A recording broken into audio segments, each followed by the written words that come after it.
of wonderful people doing a lot of the work that you see. When I was told that I could have a minute tonight, the first word that came up for me was voice. And voice is something that personally I always struggle with, trying to find words and trying to express my authentic self. I was thinking about the parallel and about how Women's E-News is a sort of a global voice for women, and how important it is that women's voices are heard equally throughout the world. And I personally believe that when it happens that women's voices are heard equally, that will bring world peace. And so I think that everything that Women's E-News does, and everything that each one of us does to try to find our own authentic voices, whether it's what I do with my daughter, who's 10 years old, who I try to help every day to know what it is she thinks and feels, to the work that I do and we all do within our company to support each other, to speak what's on our minds, to what Women's E-News does to speak the voice of all women, of the important issues and perspectives of women. So thank you, Women's E-News. I'm totally honored.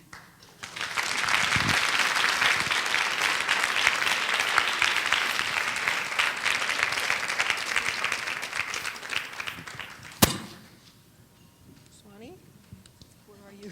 Right here.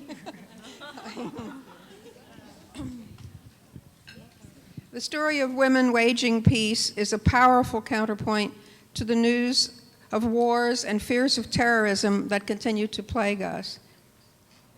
Founded by Swanee Hunt, the American ambassador to Austria, as a result of her experiences during the terrible turmoil in Eastern Europe, the Balkans in particular, Women Waging Peace now brings together each year peacemakers from as diverse countries as Colombia, Rwanda, Iraq, everywhere where conflict threatens civil society, to learn from and gain strength and tactics from one another. She also runs the Women and Public Policy program at Harvard's Kennedy School of Government, where she emphasizes the role of women as initiators of the nation's policy agenda. Ladies and gentlemen, Swanee Hunt. Thank you. Okay. Eileen, I looked for the right word also, and I thought about above my desk, I have a poster of Eleanor Roosevelt saying, "You must do the things you think you cannot do." And it sort of always left me hanging there, like, well, how are you supposed to do the things that you cannot do, like try to stop war and these sort of mega projects that we undertake? So I would like to pass on this honor to 3 women this evening for teaching me how to do the things that you think you cannot do. And one of them has taught me about reach. Barbara, your articles, I have stood in front of a copy machine and made 200 copies at a time to put into packets to send around the world. And you have taught me about reach. And Barbara Lee, wherever you are smarter than any investment banker in this city in terms of understanding leverage. And your initial support of so many projects like Women's E-News or the White House Project or a study of how to get women into the governor's races, you are an inspiration to all of us to understand how you invest early for giant change. And the third person taught me about grounding, because you can have the widest reach and the most leverage, but unless you're really rooted, you can easily dry up. And that's Carol Edgar, my friend of 44 years, who keeps me centered and keeps reminding me of the values of why we're doing the things that we think we cannot do. Thank you.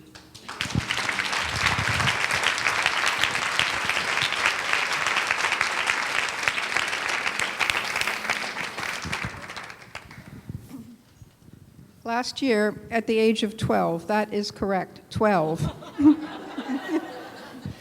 Must be her bedtime. Kenya Jordana James realized a need for a different kind of media for her age group and became founder and editor of Black Girl magazine, a bi-monthly publication promoting healthy images for Black female teens, while covering lifestyle and entertainment news from that perspective.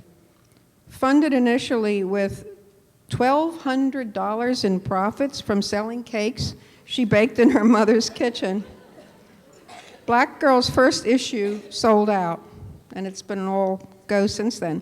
Kenya's goals include becoming a midwife and or an obstetrician, or maybe a television producer. Ladies and gentlemen, Kenya Jordana James.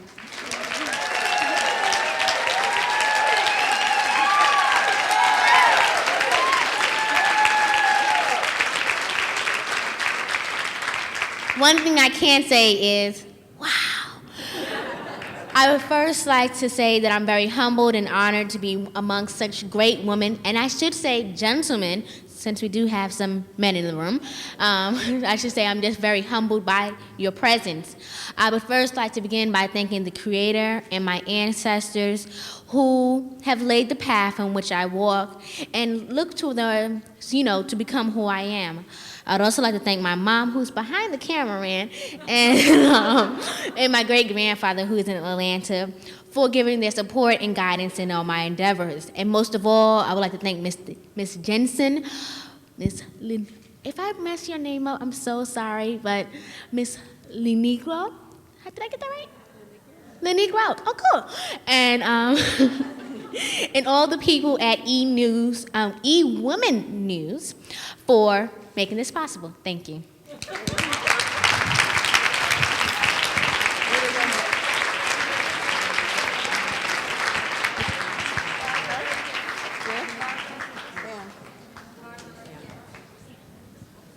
Sorry. Let's get you in front of the camera, not me.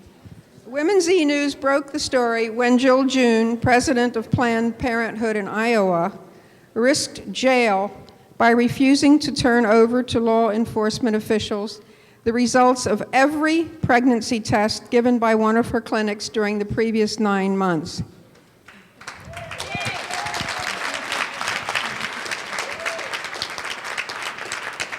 June has spent her life protecting a woman's right to choose. When she was 11, her mother told her, "Women shouldn't have to die to protect themselves." From that day on, she was committed to a lifetime reproductive health activism. Ladies and gentlemen, Jill June. Well, I am indeed humbled to be included in this austere group, and it has always seemed to me somewhat sad that one would be worthy of an award for doing something so common as to keep private the medical records of women in America. But that is indeed the America that we are living in today.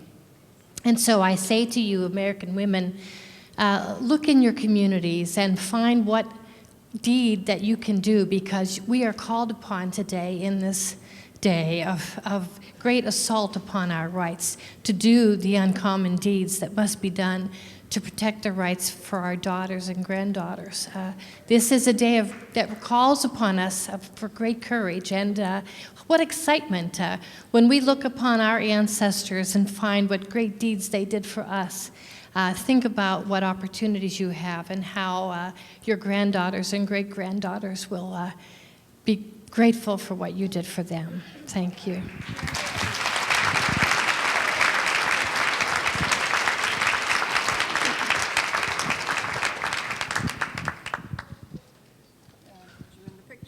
Our next leader usually avoids the spotlight in her work in the investment management division of the elite banking firm Goldman Sachs. But Ann Kaplan made news when she tried to help young women learn about how to make money and what to do with it once they got it. She helped launch a women's financial literacy program at her alma mater, Smith College. Kaplan is a 1967 Smith graduate and was one of the first women to become a partner at Goldman Sachs. Ladies and gentlemen, Ann Kaplan. Thank you so much. I can only echo Kenya's remark, wow. I feel privileged to be among the other honorees. I want to thank my friends and my colleagues who are here who support me in the quest for women's financial literacy. I want to encourage everyone in the room, whether it's your own money, your daughters, your mothers, your friends, being literate about your own finances is so important to protecting your lifestyle. And I want to thank Davia Temin, who nominated me for this award. As you can see, I'm in the center, which I'm very proud of. But I want to say that the person who should be in the center is Rita Henley Jensen, who had the idea of Women's E-News, and multiple people told her it could not be done. So she has my nomination for being in the center of the honorees. Congratulations.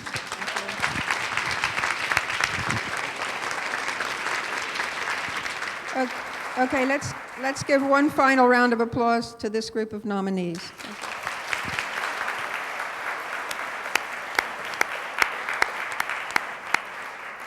Our next journalist presenter, Farai Chideya, is a multimedia journalist who has worked in print, television, and online. God bless her. 5 years ago, she founded the award-winning website popandpolitics.com, an online journal of news and opinion for a diverse audience. She also writes a syndicated column for alternet.org and edits the website thebeehive.org, which focuses on bringing low-income Americans onto the internet. She has been a correspondent for ABC News, anchored the primetime program Pure Oxygen on the Oxygen Women's Channel, contributed commentaries to CNN, Fox, MSNBC, and BET, and has worked as a writer and reporter for MTV News and Newsweek magazine. I'm pleased to welcome Farai Chideya. Thank you, Mary Alice. In October 2002, Her Highness Sheikha Sabika Al Khalifa did something that many women in her region would find unthinkable. She voted. She made international news by urging other women in Bahrain to vote along with her. With her spirit of equality, Her Highness launched a campaign to change the image of Bahrain women. She chairs the Supreme Council of Women, created this year by her husband, a constitutional monarch. The 14-person council will write new policies to improve the status of women and encourage them to be more active in public life. To accept the award on behalf of the Queen, I present the permanent representative of the Kingdom of Bahrain to the United Nations, Ambassador Tawfiq Al-Mansour. Thank you. Thank you. Thank you very much. It's a great pleasure for me to be present here tonight at this beautiful gala. And in behalf of Her Highness Sheikha Sabika bin Ibrahim Al Khalifa, the chairman of Supreme Council of Women, and the spouse of His Majesty King Hamad bin Isa Al Khalifa, the King of Kingdom of Bahrain, I would like to thank you all for this opportunity and for honoring her and for this award. And I would like to convey to you all, organizer, women in news, participants, honorees, her thankful and respects you all. And she wishes you all she wishes you all good health and prosperity. And thank you very much for giving me this chance to speak on behalf of her. Thank you.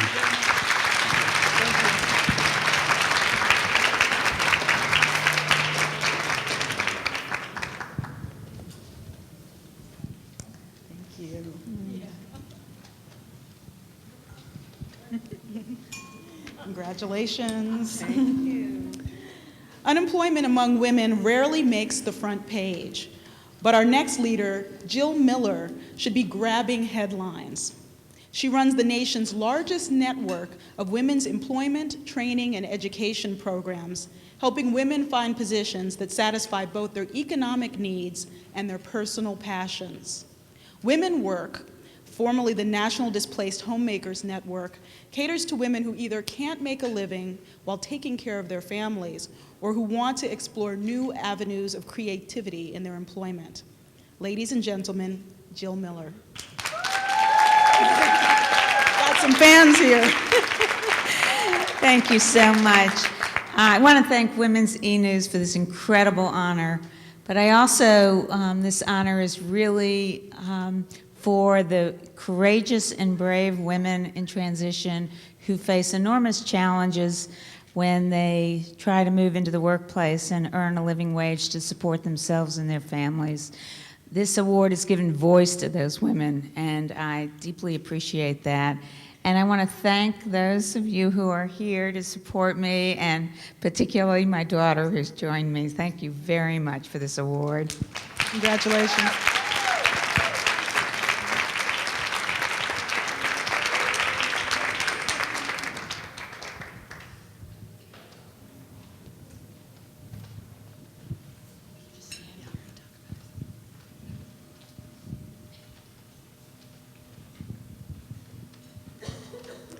In Africa, women are asserting their rights in all kinds of ways, including the right to reap the benefit of their labor.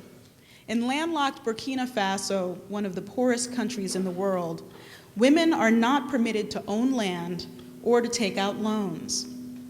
They are often bogged down with their roles as young mothers, and education can be out of the question. Aissata Nagbila has defied that tradition, and she's recreating the role of women in her village. She coordinates literacy, health, nutrition, and training courses for women aimed at their being able to get official recognition for their roles as farmers.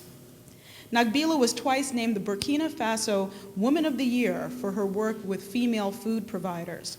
She has 5 children and a husband who's also a farmer. Carol Coonrod planned to accept this award on Aissata Nagbila's behalf, but she couldn't be with us tonight. So we accept it. Well, we didn't know where you were. I'm sorry, please come over.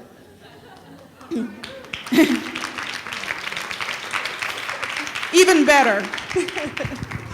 Thank you. On behalf of my sister, Aissata Nagbila of Burkina Faso, I'm honored to accept this award on her behalf. She is one of 100 million women farmers in Africa who grow 85% of the food, with absolutely no government support and using the same short-handled hoes that have been used for 500 years. So on behalf of Nagbila and all of her sisters across the continent, thank you, Women's E-News, for honoring her tonight. Thank you.